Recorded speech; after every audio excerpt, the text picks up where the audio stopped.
Hey everyone, in this TFT video we're going to be looking at a comp that is currently dominating the meta, Astro Snipers. But before I get into the video, please don't forget to like and subscribe as we have many more TFT build guides coming out in the future.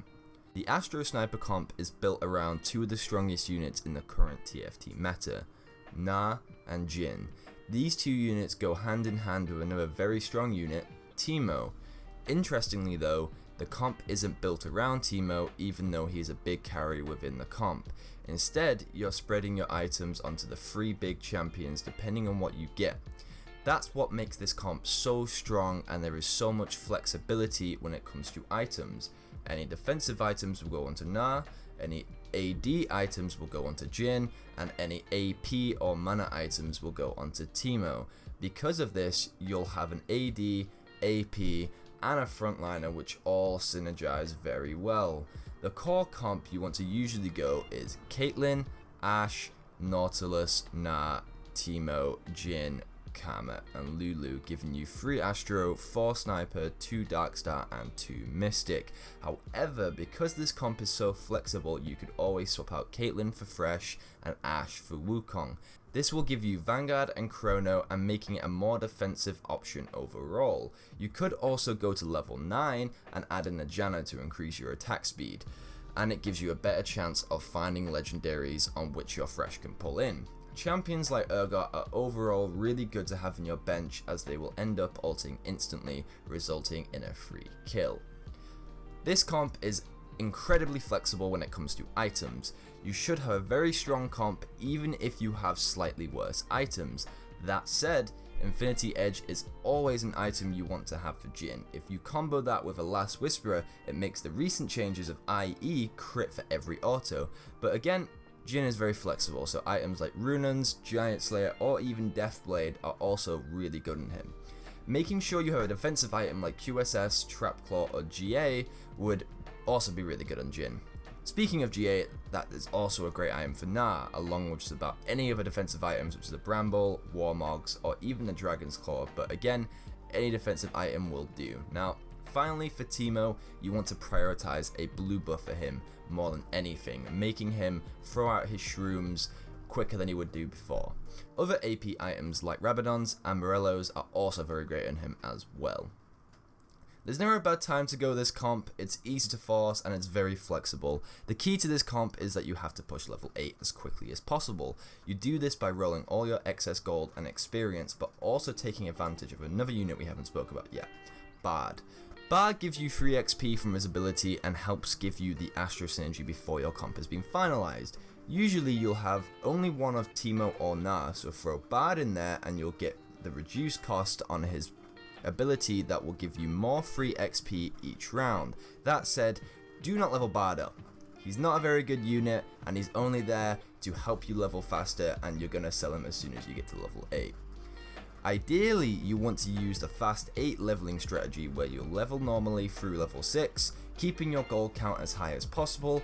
At 4-1, you'll spend to hit level 7, and then at 4-3, you'll spend all the remaining gold to hit level 8. Bard will help you in this endeavor because he'll reduce the amount you'll have to spend to hit level 7, leaving you with more gold to spend at 4-3. Now, throughout the early game, your main aim is to play your strongest board while picking up important champions based on which variation you're playing. For example, picking up an early Nautilus and Bard, if you can find them, can make your board very strong, as Vanguard is one of the best early game synergies at this moment in time. Since the build relies heavily on forecast champions being your main carry, you want to level up aggressively early on as it gives you the best chance of finding them. I fully recommend leveling at 2-2 and then pre-leveling before the carousel on 2-4, just to give your shop the best chance of finding a forecast on 2-5. Now, this isn't always going to work as it's essentially up to chance if you'll hit something or not, so I'd only really recommend this if you were win streaking in the 3 previous rounds. Once you're level 5, you just want to save as much money as you can, and you're going to always want to level to 6 at 3-1 or 3-2. Now, going into the mid game, you're going to want to level to 7 at 4-1, as you're mainly just looking for your core pickups during level 6 to level 7. You can use Vayne and Bard to be your item holders during this time. If you're above 70 health and still have 50 gold, once you get to level 7, you could just play slow and then level to 8 after Raptors, as it gives you a much higher chance in finding the 4 costs you need. However, if you're below 70 health, you may need to roll at level 7 and you'll be looking to at least get Jin 2 or Teemo 2 in order to stabilize. Being able to fast 8 is all dependent on how strong your board is, how much economy you have, and scouting the other players in the lobby to see how strong they are. Moving into late game, this is where things get interesting and decisions are important. You're going to want to find Lulu and Thresh depending on which variant of the build you're playing. Once you have everything upgraded and you've stabilized, you can begin pushing for level 9 if you want to, as there are a few good options you can play. Like I said before, Jenna is a great option as she gives your champions an attack speed buff, and you also have better chance of finding legendaries at this stage. So things like Urgot, Lulu, Janna are all great just to have on your bench, especially Urgot, like I said, because he ults instantly once he's pulled in. Now, late game is all about scouting and positioning, and this applies even more so the higher elo you go.